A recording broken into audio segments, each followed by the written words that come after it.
പ്രേമേ, ബന്ധുക്കളാരുമില്ലേ ആ കുട്ടിയോടൊപ്പം അവിടെ നിൽക്കാൻ? ഒരപ്പച്ചിയെ കുറിച്ച് പറഞ്ഞിരുന്നു. അവർക്കെന്തോ അപകടം പറ്റി. പിന്നെ ആരൊന്നും പറയുന്ന കേട്ടില്ല. പോലീസ് അന്വേഷണം എന്തായി? അതിനെക്കുറിച്ച് വല്ലതും പറഞ്ഞോ? ഇല്ല. വിഷം കഴിച്ചാൽ മരിച്ചതെന്ന് തെളിഞ്ഞല്ലോ.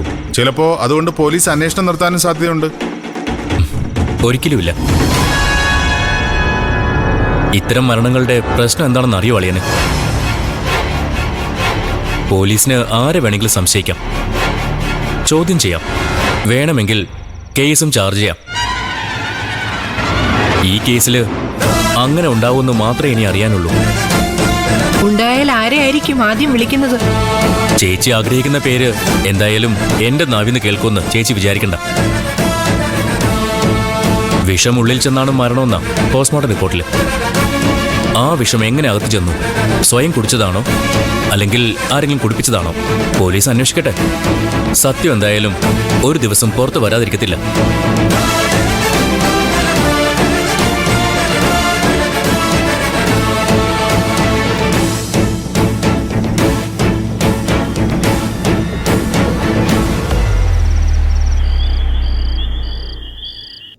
ശരത്തേട്ടനോടെ ഞാനൊരു 10 ലക്ഷം രൂപ തരാമോന്ന് ചോദിച്ചിരുന്നില്ലേ?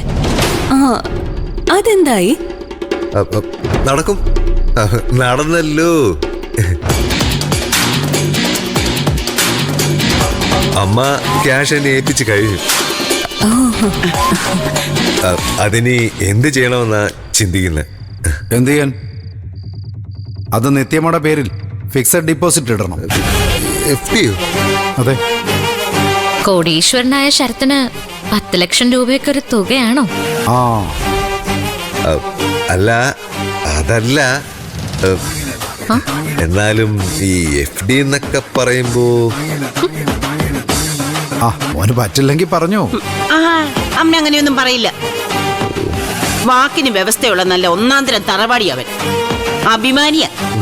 തറ പാടിയാണെന്ന് എനിക്കറിയാം. അതെ അതെ, അഭിമാനം ഇത്തിരി കൂടിപ്പോയെന്ന് മാത്രമേ സംശയമുള്ളൂ മുത്തശ്ശി.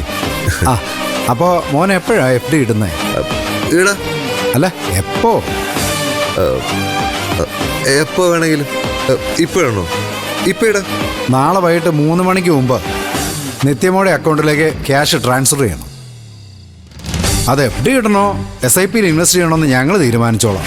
ഓ ശരി. ശരി. വാക്ക് പാലിക്കുന്നതാണ് ആണത്തത്തിന്റെ ലക്ഷണം.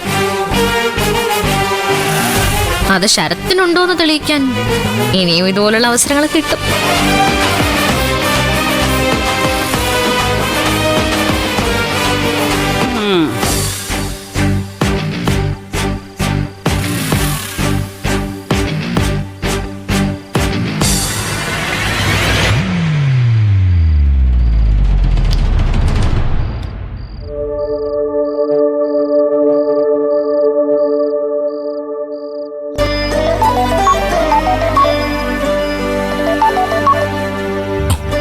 എന്തായി?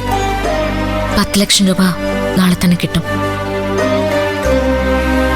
SI റൂബിയുടെ നീക്കങ്ങള് സിദ്ധു ഒന്ന് വാച്ച് ചെയ്യണം കേട്ടോ. അത് ഞാൻ ഏറ്റു. എന്തെങ്കിലും വിവരം കിട്ടിയാല് ഒന്ന് വിളിക്കണേ സിദ്ധു. വിളിക്കാം. ശരി.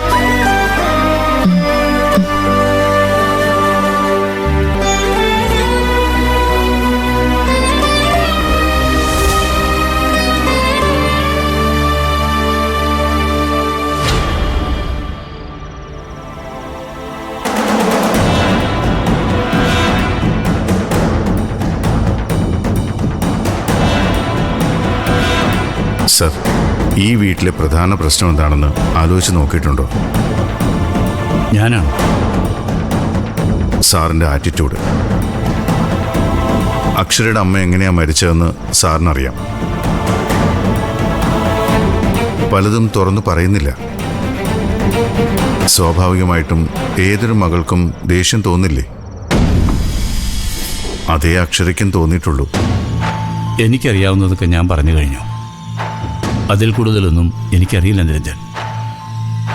എന്റെ അമ്മയുടെ മരണകാരണം എന്താന്ന് ഡാഡിക്ക് അറിയാം. ഡാഡി എന്തോ മറച്ചു വെക്കുന്നുണ്ട്. അതാരെ രക്ഷിക്കാനാണെന്ന് എനിക്കറിയില്ല. ആരെ രക്ഷിക്കാൻ? എൻ്റെ ഭാര്യയായിരുന്നു മായാരഞ്ജനി. അവളുടെ മരണകാരണം കണ്ടെത്തേണ്ടത് എൻ്റെയും കൂടി ആവശ്യമാണ്.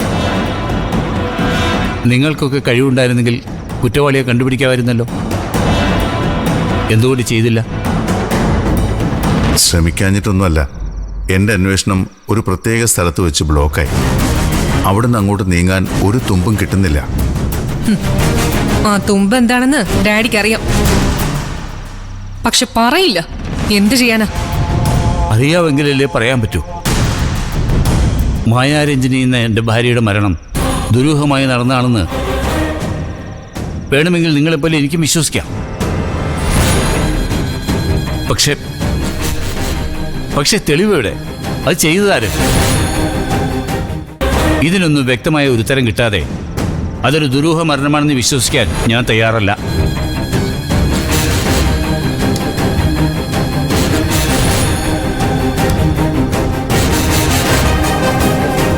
എനിക്ക് ഡാഡിയെ വിശ്വാസമില്ല. കൃത്യമായൊരു മറുപടി ഡാഡി പറയുന്നില്ല. ഡാഡി ഇങ്ങനൊരു നിലപാടെടുത്താ യഥാർത്ഥ കുറ്റവാളി രക്ഷപ്പെടും. അങ്ങനെ ഒരിക്കലും സംഭവിക്കരുത്. ഒരു കാര്യം അക്ഷരം മനസ്സിലാക്കണം. ഒരു മരണം നടന്നാൽ അതൊരു കൊലപാതകമാണെങ്കിൽ തീർച്ചയായും അതിൻ്റെ കാരണക്കാരൻ പിടിക്കപ്പെട്ടിരിക്കും. അതൊരു പ്രകൃതി നിയമം. അത് ഈ കേസിലും സംഭവിക്കും. അത് കണ്ടുപിടിക്കണം, അല്ലെങ്കിൽ എനിക്ക് ജീവിതത്തിൽ സ്വസ്ഥത കിട്ടില്ല. ആരായിരിക്കും ആ ശത്രു? മറഞ്ഞിരിക്കുന്ന ആ കൊലയാളി.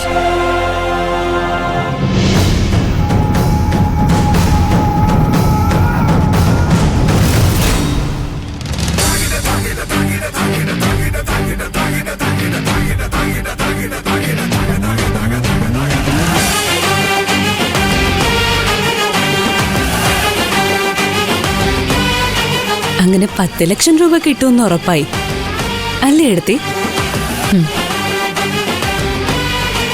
ഇങ്ങനെ ഓരോന്നോരോന്നായിട്ട് നമുക്ക് തിരിച്ചു പിടിക്കണം മോളെ. ചതിച്ചു നേടിയത് മുഴുവൻ നമ്മുടെ കയ്യിലേക്ക് തന്നെ തിരിച്ചെത്തിക്കണം. പക്ഷേ സ്വർണ്ണം എങ്ങനെ തിരിച്ചു പിടിക്കും? അത് ഇത്ര ആലോചിച്ചിട്ടും മനസ്സിലാവാത്ത. പിടിച്ചല്ലേ പറ്റും മോളെ. അതിനെന്തെങ്കിലും വഴി കണ്ടുപിടിക്കണം. മുത്തശ്ശിയുടെ അമ്മയുടെയും മുൻപില് കോടീശ്വരനായിട്ട് അഭിനയിക്കുമല്ലേ ശരത്ത്. അത് നമുക്ക് ഗുണോ? സ്വന്തം മുഖം മൂടി തകർന്നു വീഴാതിരിക്കാൻ ശരത്ത് എന്തും ചെയ്യും. ആ അവസരം നമ്മൾ പരമാവധി ഉപയോഗിക്കണം. ഏട്ടത്തി കൂടെ ഉണ്ടെങ്കിൽ എല്ലാം നേടാൻ പറ്റുമെന്ന് എനിക്ക് നല്ല ഉറപ്പുണ്ട്. ഏട്ടത്തി എന്റെ ബലം, പ്രതീക്ഷയും. ഞാൻ എത്ര കാലം ഇവിടെ ഉണ്ടാവുമെന്ന് എനിക്കറിയില്ല മോളെ. എന്നെ തകർക്കാൻ അണിയറയിൽ പലരും പലതും ചെയ്യുന്നുണ്ട്.